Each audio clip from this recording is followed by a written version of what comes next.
Welcome to this journey through one of the most disturbing cases recorded in the history of San Francisco. Before we begin, I invite you to leave in the comments where you are watching us from and the exact time you are listening to this narration.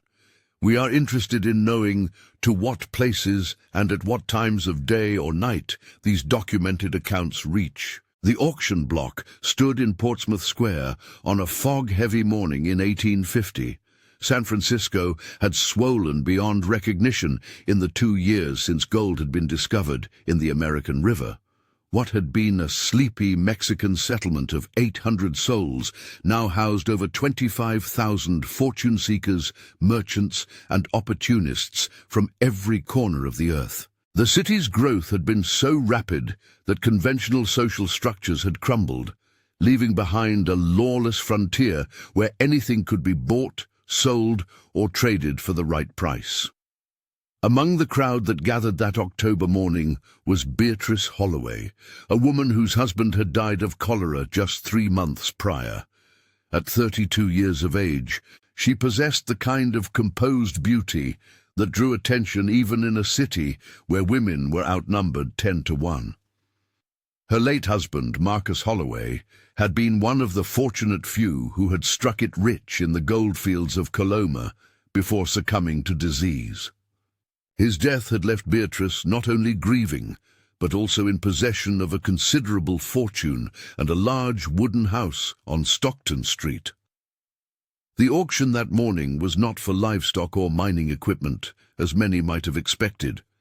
Instead, it was for human labor contracts, a practice that had become disturbingly common in the chaotic economy of Gold Rush, California. Men who had spent their last dollar reaching San Francisco often found themselves with no choice but to indenture themselves for passage money, room and board, or simply survival. These contracts, while technically legal, operated in a gray area that would later be recognized as barely distinguishable from slavery.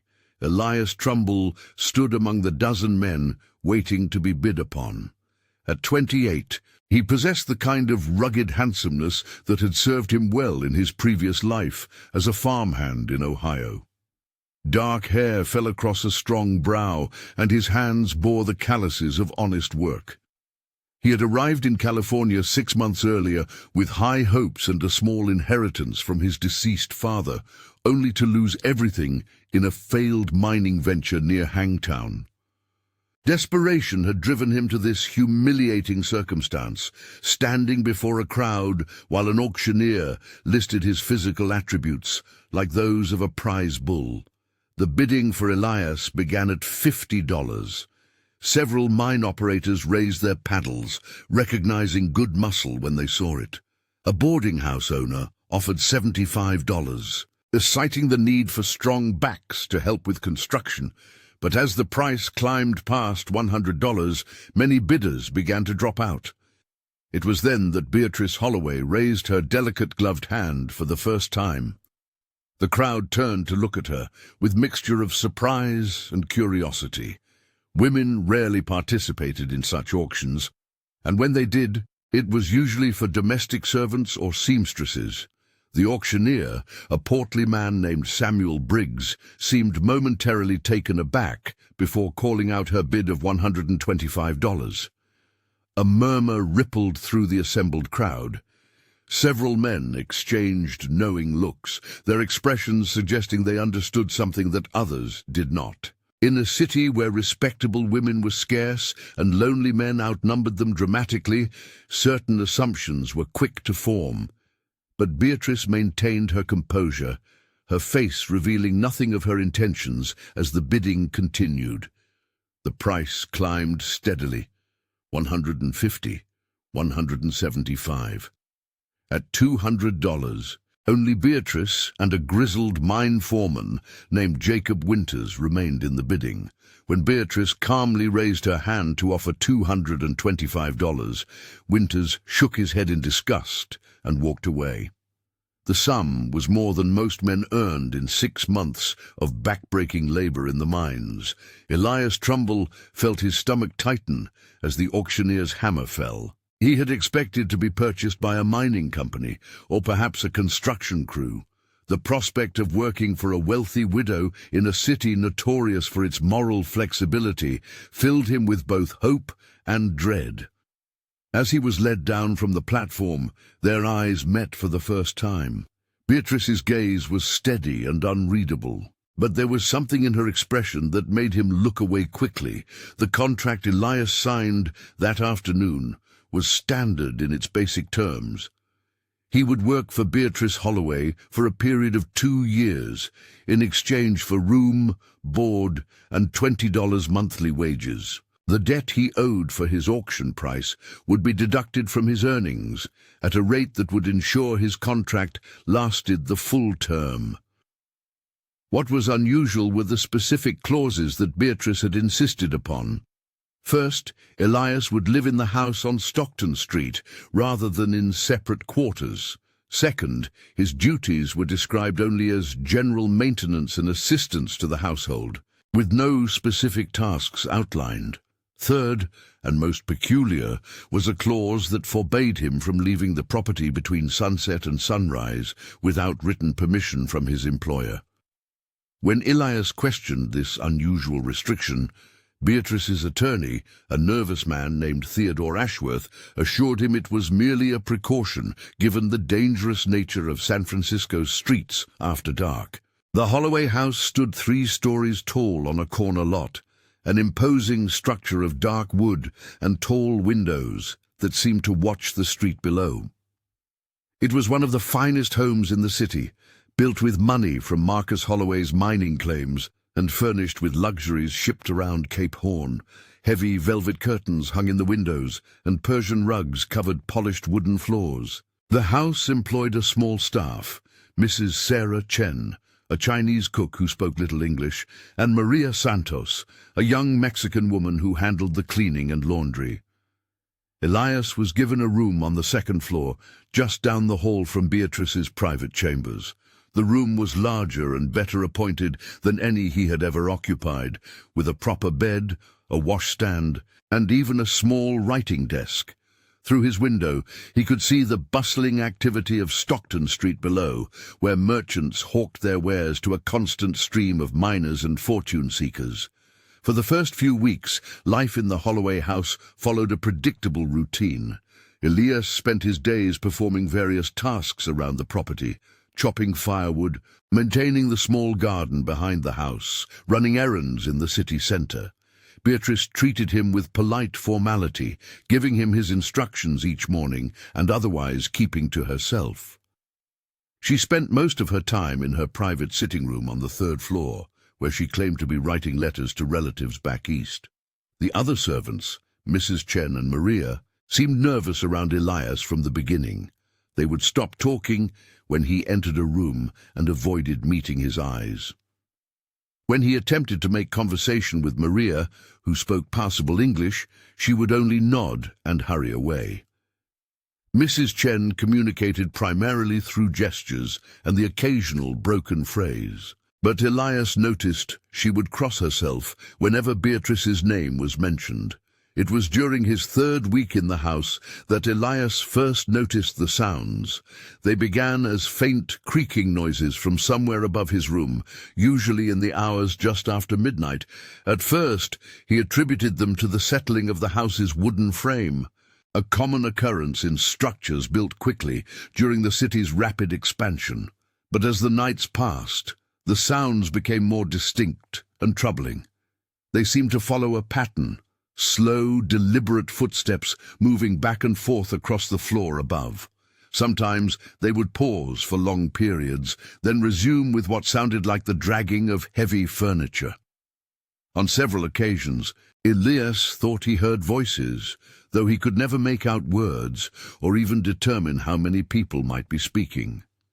Curiosity eventually overcame his respect for privacy. On a Thursday morning, when Beatrice had gone out to conduct business in the financial district, Elias climbed to the 3rd floor to investigate. He found Beatrice's sitting room, elegantly furnished, but showing no signs of the nocturnal activity he had been hearing. The room directly above his own was a storage space filled with trunks and household items, but the dust on the floor appeared undisturbed. It was then that he noticed a narrow door, partially hidden behind a tall armoire. The door was painted the same color as the wall, and would have been nearly invisible if not for a thin line of light showing beneath it. When Elias tried the handle, he found it locked. The keyhole was large and old-fashioned, but when he knelt to peer through it, he could see only darkness beyond. That evening at dinner, Elias decided to broach the subject carefully. The three residents of the house took their meals together in the formal dining room, though conversation was usually limited to practical matters. As Mrs. Chen served the evening meal of roasted chicken and potatoes, Elias mentioned that he had been hearing sounds from the third floor and wondered if there might be a problem with the roof or the building's structure. Beatrice paused with her fork halfway to her mouth. Her expression remained calm, but Elias noticed that her hand trembled slightly before she set her utensil down. After a moment that seemed to stretch far too long, she explained that the third floor contained several rooms she had sealed off due to water damage from the previous winter's storms. The sounds he was hearing were likely caused by wind moving through loose boards, nothing more. Her explanation was delivered in the same measured tone she used for all their interactions, but something in her eyes suggested she was not telling the complete truth. When Elias glanced toward Mrs. Chen and Maria, both women were staring at their plates as if they had not heard the conversation at all. The following week brought an incident that would later assume much greater significance in the light of subsequent revelations. Elias was working in the garden behind the house when he heard raised voices from the front entrance. Through the wooden fence that separated the property from the street, he could see a well-dressed man arguing with Beatrice on the front steps. The man was elderly, perhaps 60 years of age, with silver hair and the kind of expensive clothing that marked him as one of San Francisco's established merchants. His voice carried clearly in the afternoon air, though Beatrice's responses were too quiet for Elias to understand. What he could hear chilled him. The man was demanding to know what had become of someone named Robert, and he accused Beatrice of lying about the young man's whereabouts. Beatrice's voice finally rose enough for Elias to catch fragments of her reply. She insisted that Robert had left the city voluntarily, that she had no knowledge of his current location, and that the man was mistaken about whatever he thought had happened. The elderly visitor became increasingly agitated, eventually shouting that he would contact the authorities if necessary. When Beatrice calmly suggested he do exactly that, the man seemed to deflate. He left without another word, but not before casting a long, suspicious look at the house.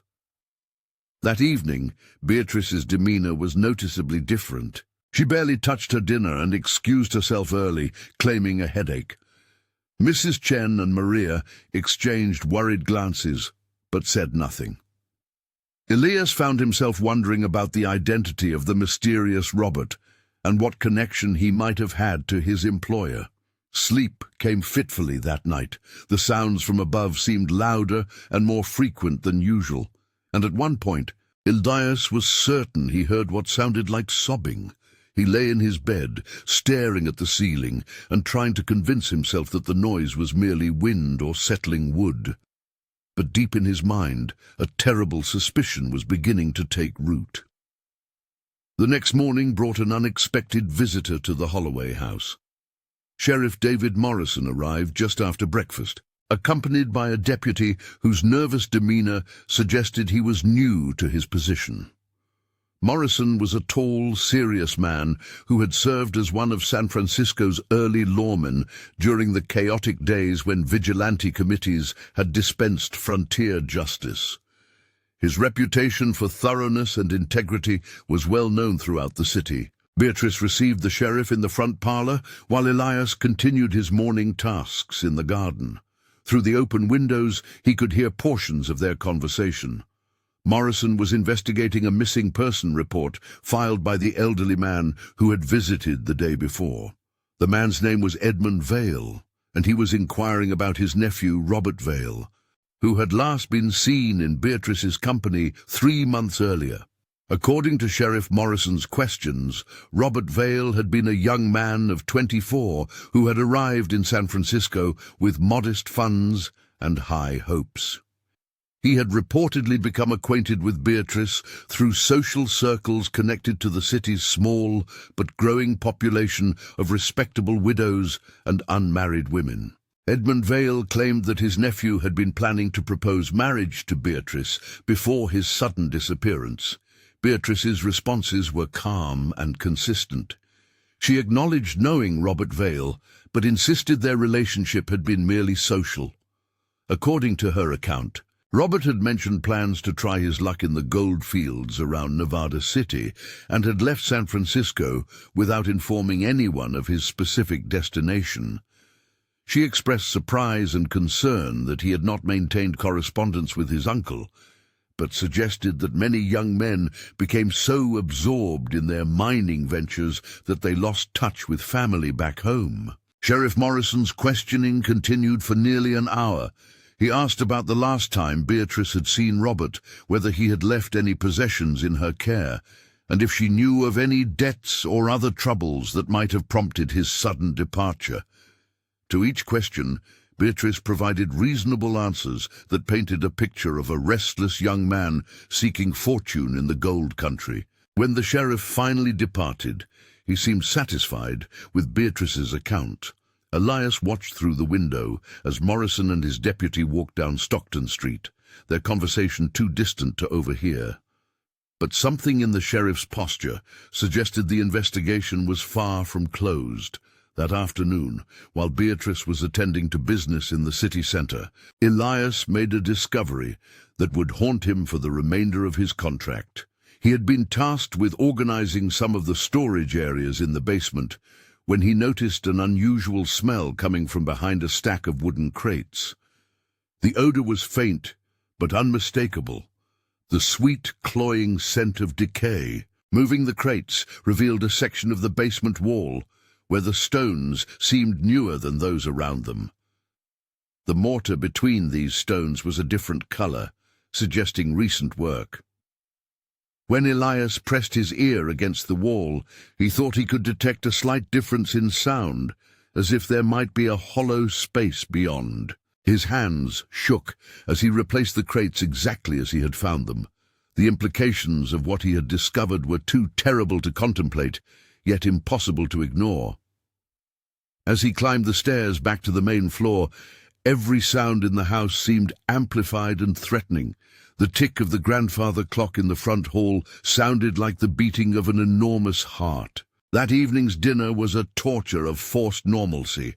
Beatrice seemed in good spirits, discussing plans for improvements to the garden and mentioning that she was expecting some friends to visit the following week. Mrs. Chen served the meal with her usual efficiency, but Elias noticed that she avoided entering the basement for any reason, sending Maria downstairs whenever supplies were needed from the lower storage areas. The night brought no rest. Every time Elias began to drift toward sleep, the sounds from above would begin again.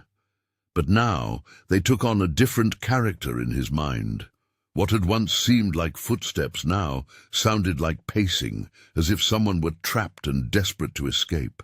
The dragging noises suggested not furniture being moved, but something heavier, more ominous. Unable to bear the suspense any longer, Elias made a decision that would change everything.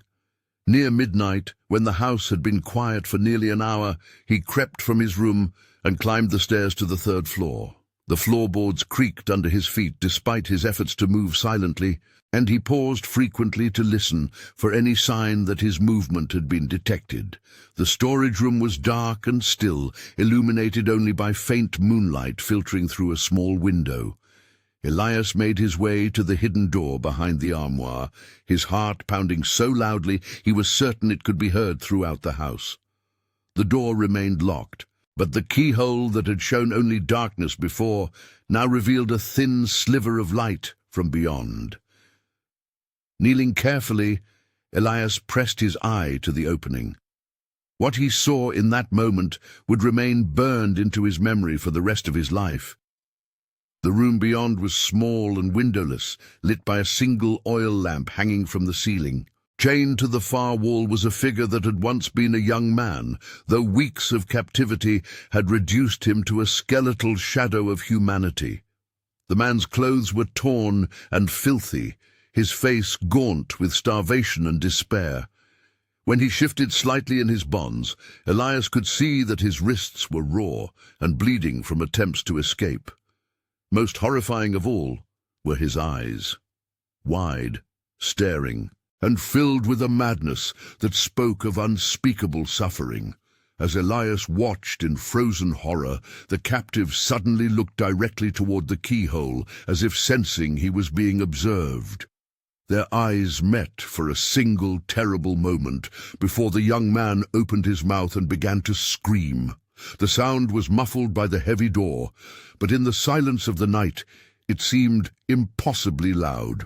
Elias scrambled backward, knocking over a small table and sending several objects crashing to the floor.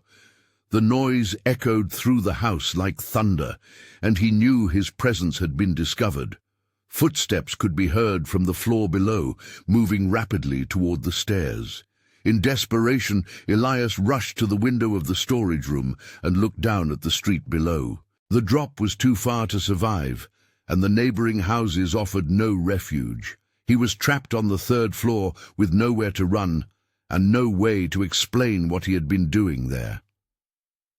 The footsteps reached the second floor and continued upward. Elias could hear Beatrice calling his name, her voice carrying a tone he had never heard before.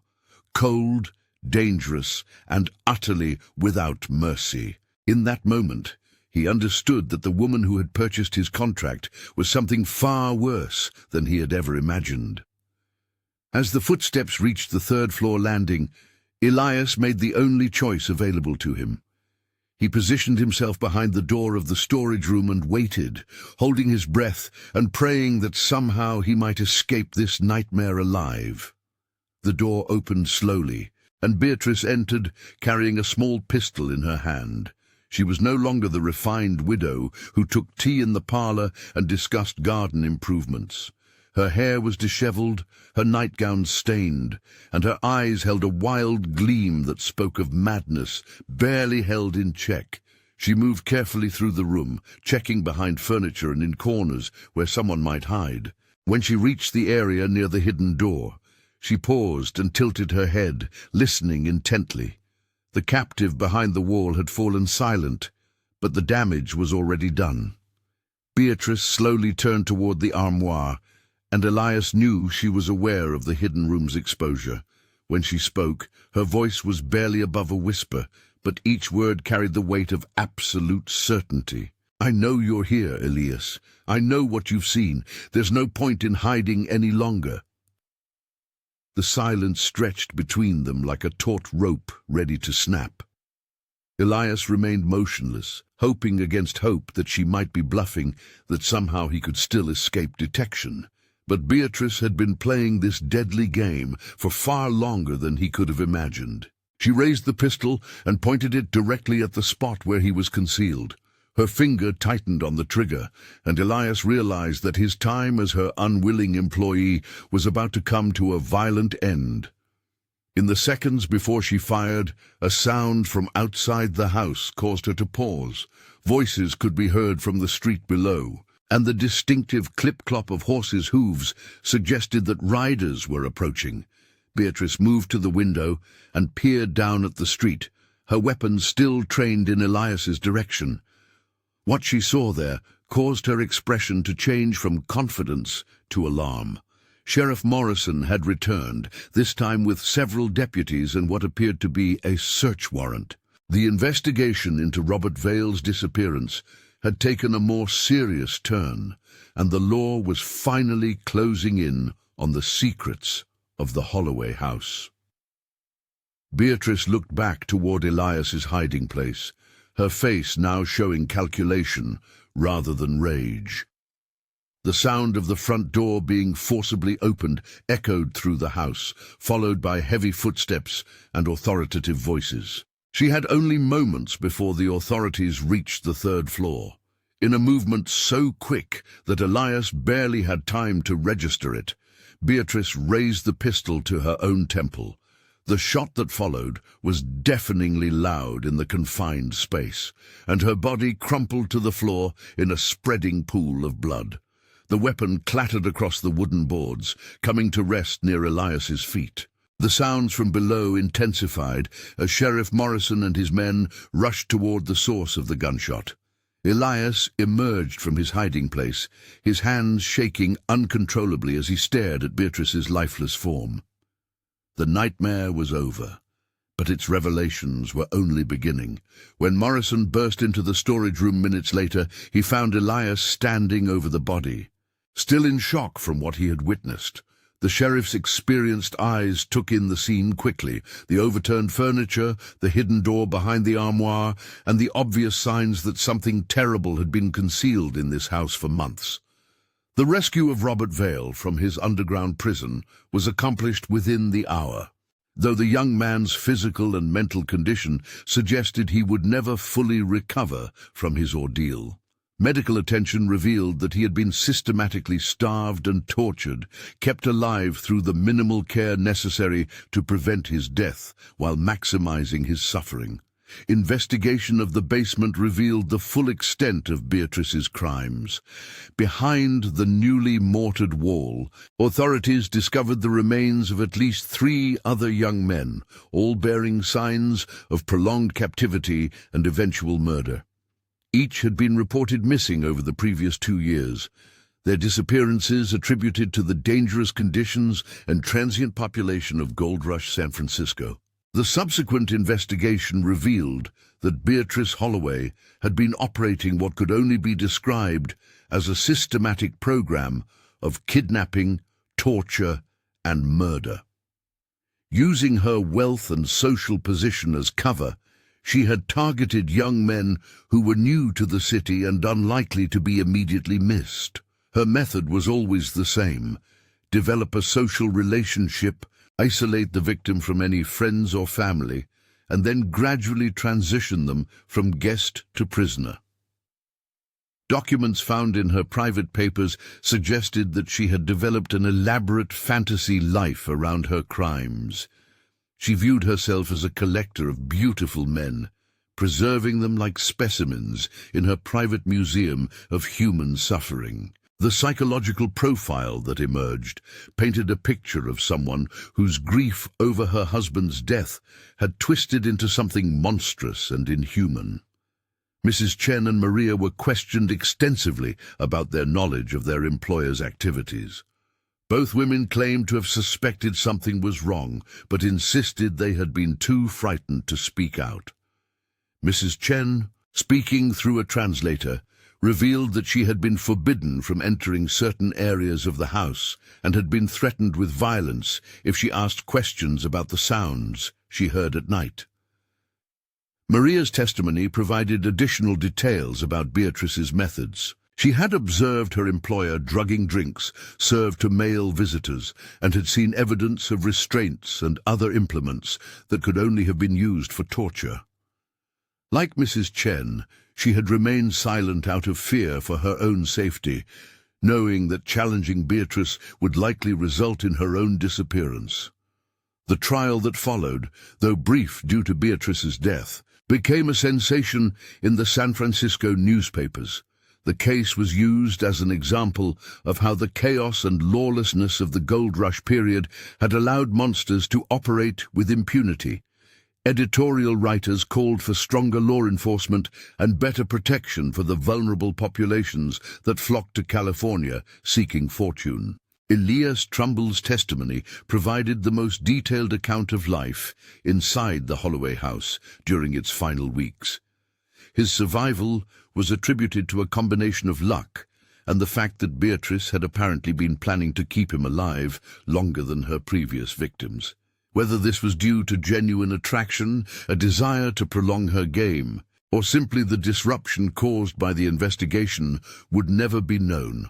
The house on Stockton Street was sold at auction to pay debts and provide compensation to the families of the victims.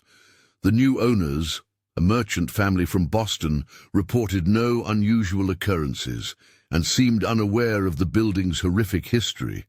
Within a few years, the rapid growth and development of San Francisco had erased most traces of the scandal from public memory.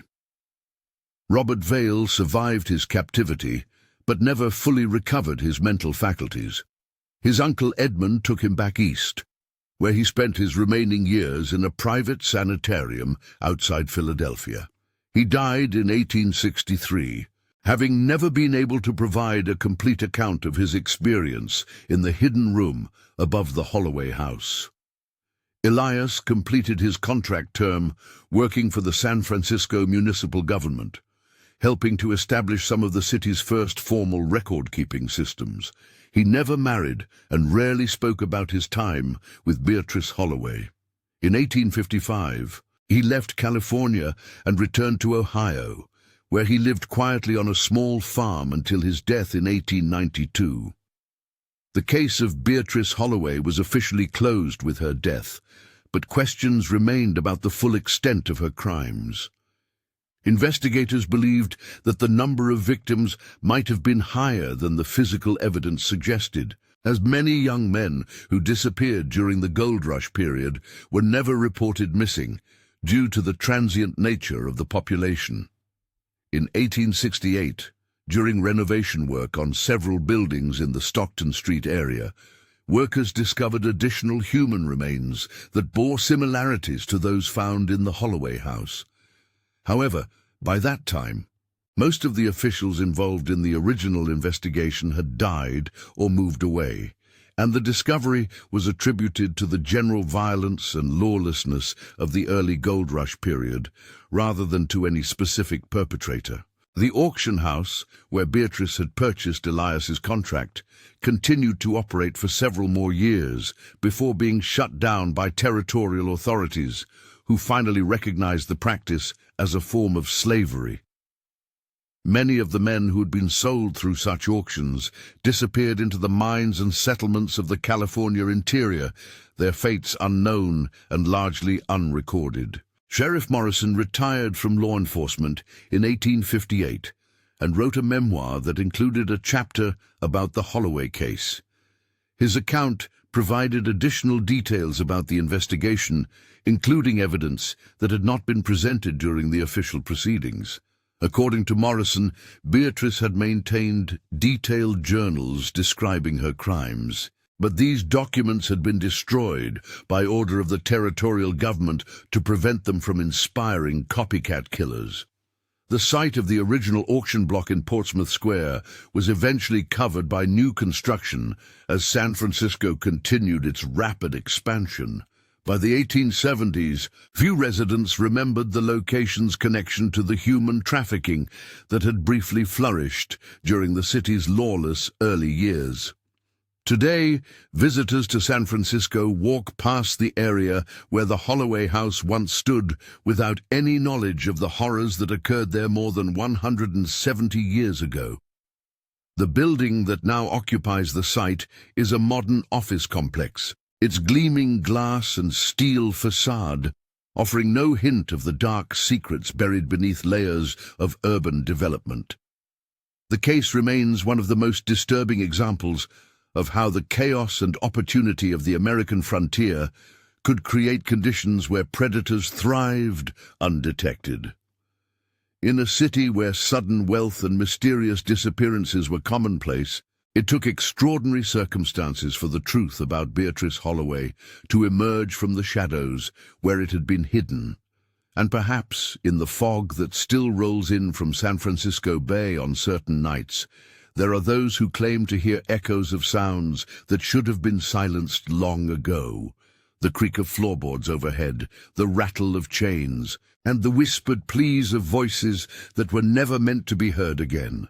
The final chapter of the Holloway case was written not in courtrooms or newspaper columns, but in the private correspondence and personal accounts of those who lived through its aftermath. These documents, discovered decades later in estate sales and family archives, revealed the lasting impact of Beatrice's crimes on the small community that had unknowingly harbored such evil. Dr. William Patterson, the physician who had treated Robert Vale after his rescue, maintained detailed medical records that were not made public until 1962.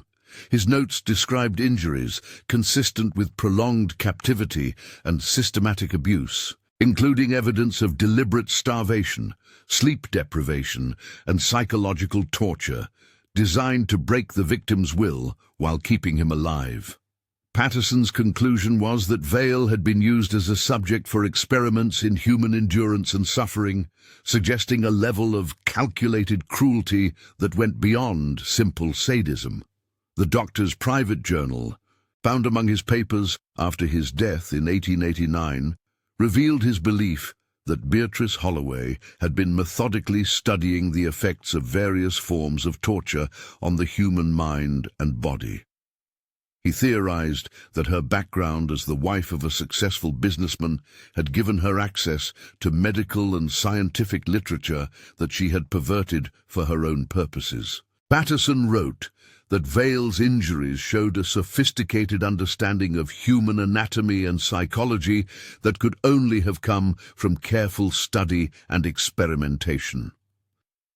Among Elias Trumbull's personal effects, discovered after his death in Ohio, investigators found a series of letters he had written but never sent. These unsent communications, addressed to various newspapers and law enforcement agencies, contained detailed descriptions of his time in the Holloway house that went far beyond his official testimony. In these private writings, Elias revealed that he had suspected something was wrong from his very first week as Beatrice's employee. According to his unpublished account, the servants, Mrs. Chen and Maria, had attempted to warn him through subtle gestures and carefully chosen words. They had shown him small objects hidden throughout the house, personal items that had belonged to previous victims, including a pocket watch, a wedding ring, and a locket containing a photograph of a young woman and child. These items had been concealed in places where Beatrice would not discover them, serving as a secret memorial to those who had disappeared. Elias's letters also described dreams that had plagued him for decades after leaving San Francisco. In these nightmares, he found himself back in the Holloway house, but this time he was the one chained in the hidden room while Beatrice conducted her experiments. He wrote that he could still hear Robert Vale's screams echoing in his memory, and that no amount of distance or time could silence the sounds that had haunted him during those final terrifying weeks. The most disturbing revelation in Elias's private writings concerned his suspicion that he had not been Beatrice's first employee. He described finding clothing in his assigned room that was too small for his frame, suggesting that a smaller man had previously occupied the space. He also mentioned discovering scratches carved into the wooden bed frame that spelled out what appeared to be a name, Thomas. When he had asked Beatrice about previous servants, she had claimed that he was the first man she had employed since her husband's death. Mrs. Chen's story emerged through her granddaughter, who immigrated to America in 1923 and eventually settled in Los Angeles. The granddaughter, Mary Chen Williams, spoke to researchers from the California Historical Society in 1957, providing details about her grandmother's experiences that had been passed down through family oral tradition. According to Mary Chen Williams, Mrs. Chen had understood far more English than she had pretended, and her apparent inability to communicate had been a deliberate strategy to avoid drawing Beatrice's attention. She had witnessed the arrival and subsequent disappearance of at least 5 young men over the course of 2 years, each following the same pattern of initial employment, followed by gradual isolation and eventual vanishing. Mrs. Chen had secretly maintained a record of these disappearances, writing names and dates in Chinese characters on scraps of paper that she hid beneath loose floorboards in the kitchen. She had hoped that someday these records might help identify the victims and provide closure for their families. Unfortunately, these documents were destroyed when the house was sold, and their contents were never recovered. The granddaughter's account also revealed that Mrs. Chen had attempted to escape the Holloway house on several occasions, but had been prevented by Beatrice's threats against her family members who remained in China. Beatrice had somehow obtained detailed information about Mrs. Chen's relatives and had made it clear that any betrayal would result in consequences extending far beyond San Francisco. Maria Santos left California shortly after the investigation concluded, returning to her family in Mexico. She never spoke publicly about her experiences, but letters she wrote to her sister provide additional insight into the atmosphere of terror that pervaded the Holloway household. These letters, preserved in a family collection and translated into English in 1938, described a woman who lived in constant fear of becoming her employer's next victim. Maria's correspondence revealed that she had been forced to assist in preparing meals that were drugged with substances that rendered the victims unconscious. She had also been required to help transport unconscious men to the hidden rooms where they were imprisoned. Her letters expressed profound guilt over her participation in these crimes, even though her cooperation had been obtained through threats and coercion. Perhaps most significantly, Maria's letters mentioned her belief that Beatrice Holloway was not working alone. She described seeing a well-dressed man visiting the house late at night on several occasions, always arriving after dark and leaving before dawn. This visitor had keys to the house and seemed to be familiar with the layout of the hidden rooms. Maria's description suggested someone of middle age with distinctive facial scars, but she was never able to identify him by name. This mysterious accomplice was never identified by the authorities, despite Maria's testimony and the physical evidence that suggested the crimes could not have been committed by a single person. The logistics of moving unconscious victims and maintaining multiple prisoners would have required assistance, yet no arrest was ever made in connection with this aspect of the case. Sheriff Morrison's private papers, donated to the San Francisco Historical Society after his death, included notes suggesting that he suspected the involvement of other prominent citizens in Beatrice's activities. However, the political climate of the 1850s made it impossible to pursue investigations that might implicate members of the city's small but powerful elite. Morrison wrote that he had been instructed by territorial authorities to close the case as quickly as possible to avoid damaging San Francisco's reputation during its crucial period of growth and development. The sheriff's notes also mentioned evidence that had been suppressed during the official investigation. This included correspondence between Beatrice and individuals in other California cities, suggesting that her activities might have been part of a larger network of similar crimes. Letters found in her possession referenced acquisitions and specimens in terms that strongly implied human trafficking, but the territorial government ordered these documents sealed to prevent panic among the civilian population. Edmund Vail, the uncle who had initiated the investigation into Robert's disappearance, lived long enough to see justice served, but the experience destroyed his faith in human nature.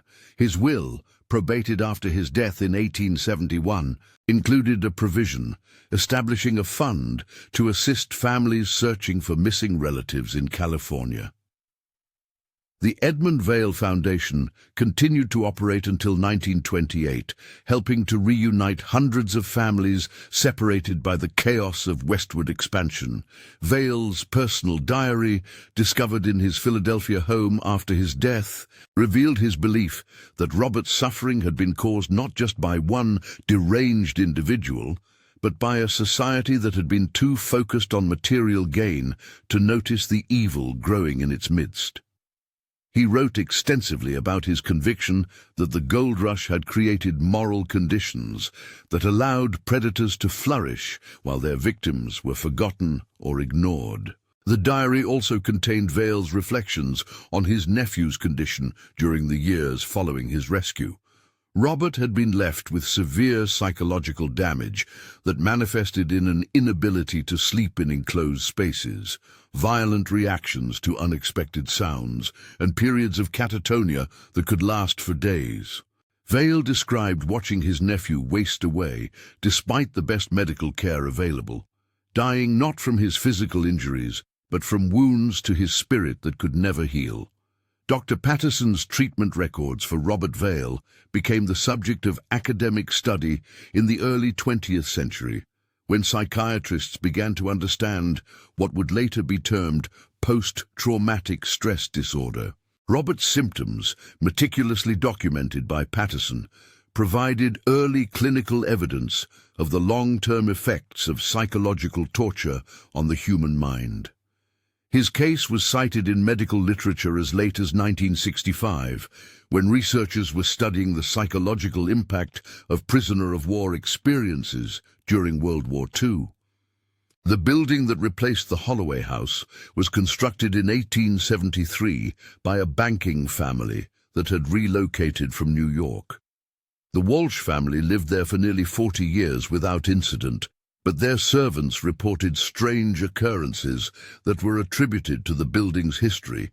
These included unexplained sounds from the upper floors, doors that opened and closed without apparent cause, and cold spots that persisted even during the warmest summer days.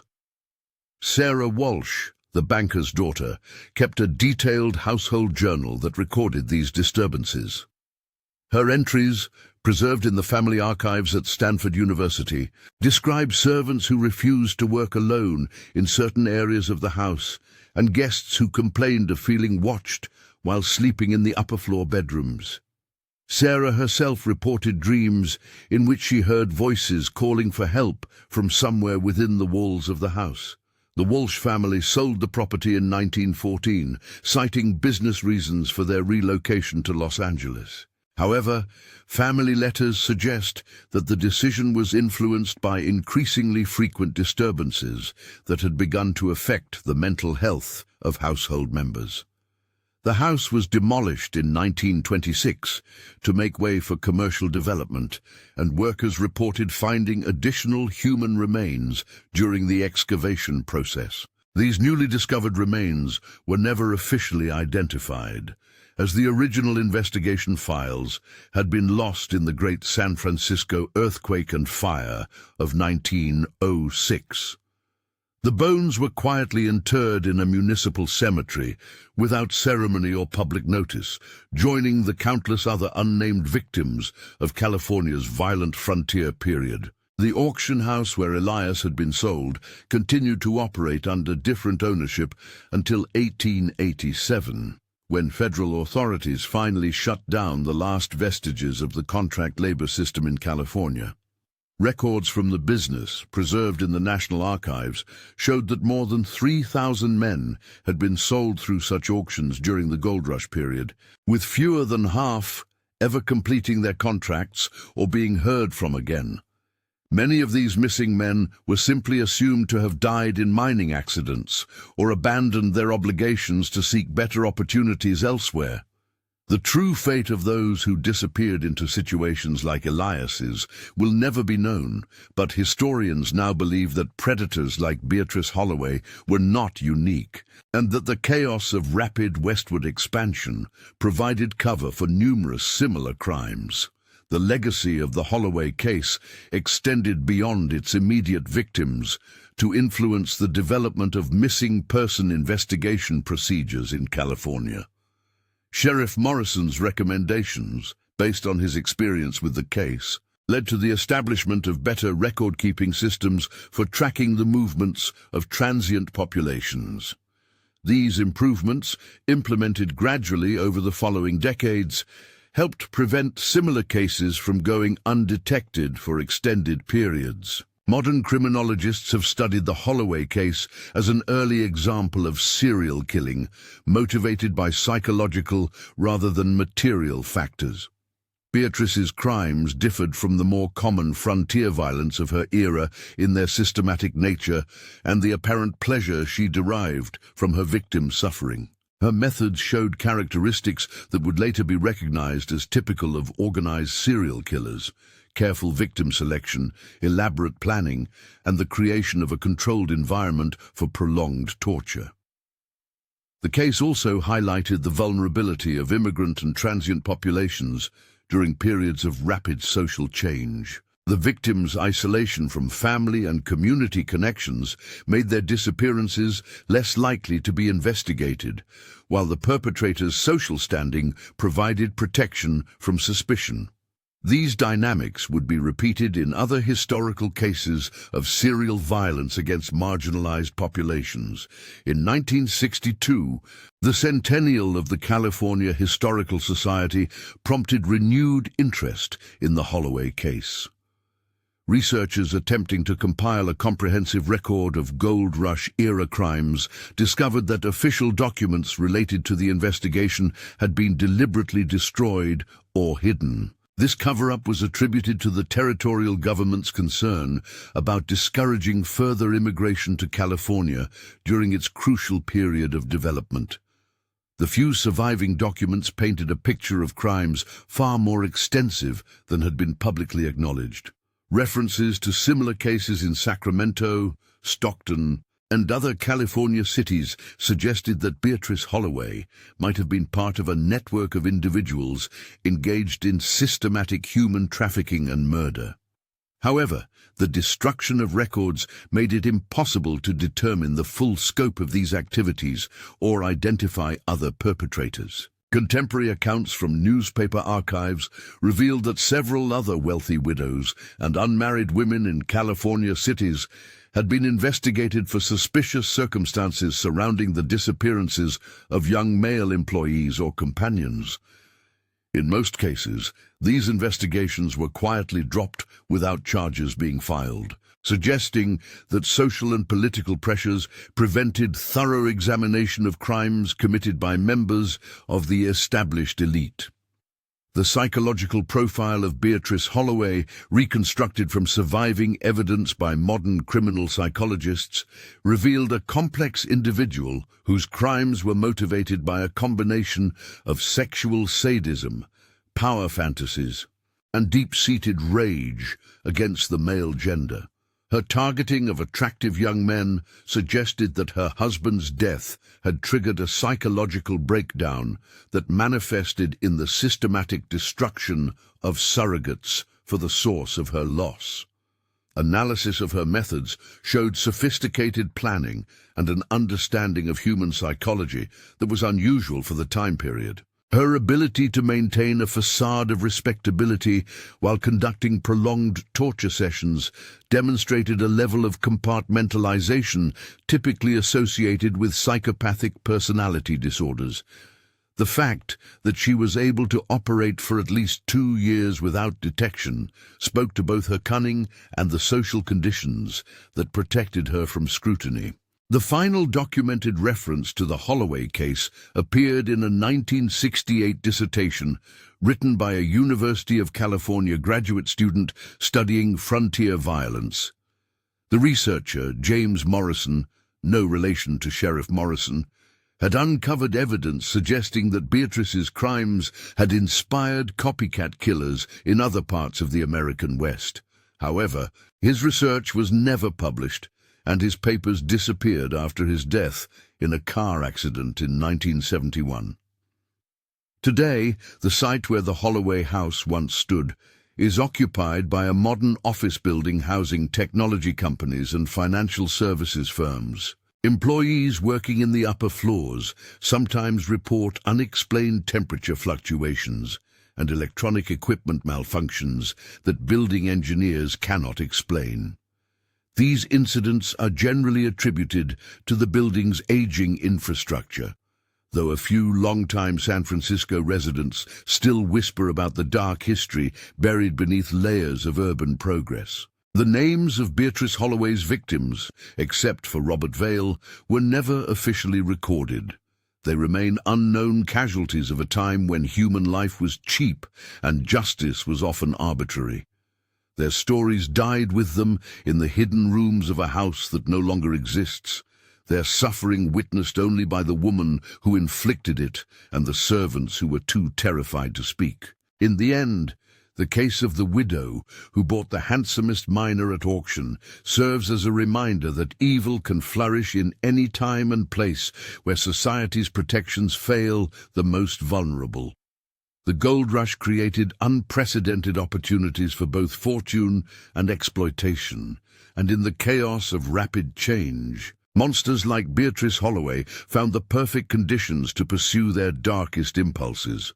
The fog still rolls in from San Francisco Bay on certain nights, carrying with it the weight of a city's forgotten sins. And somewhere in that grey mist, the voices of the forgotten dead continue to whisper their stories, waiting for someone brave enough to listen and remember their names.